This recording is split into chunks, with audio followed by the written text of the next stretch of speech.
que lame el mar, su pequeña huella no vuelve más. Un sendero solo de pena y silencio llegó hasta el agua profunda. Un sendero solo de penas mudas llegó hasta la espuma. Sabe Dios qué angustia te acompañó,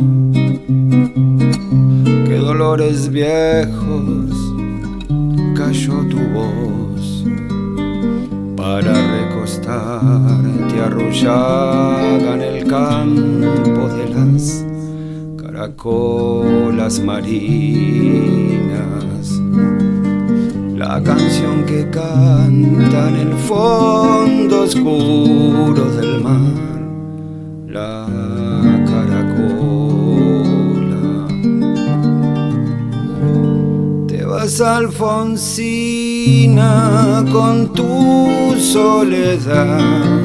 ¿Qué poemas nuevos fuiste a buscar? Una voz antigua de viento y de sal te requiebra el alma y te está llevando, y te vas hacia allá como en sueño, dormida Alfonsina, vestida de mar.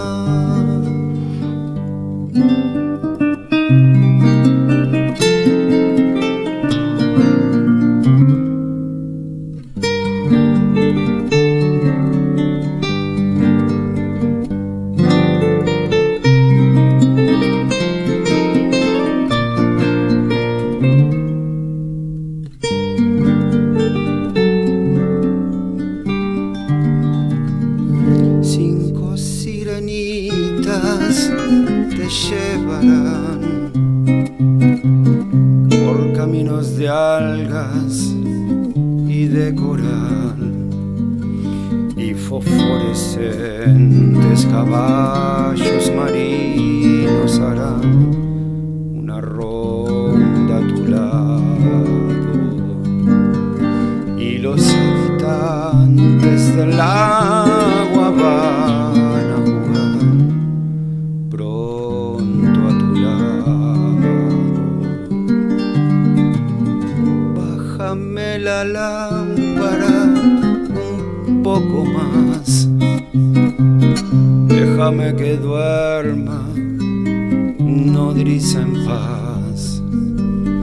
Y si llama él, no le diga que estoy, dile que Alfonsina no vuelve.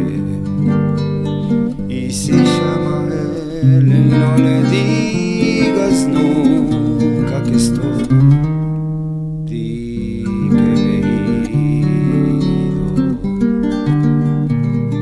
Te vas, Alfonsina, con tu soledad. ¿Qué poemas nuevos fuiste a buscar? Una voz antigua de viento y de sal te requiebre el alma y te está llevando, y te vas hacia allá como en sueños, dormida Alfonsina, vestida de mar.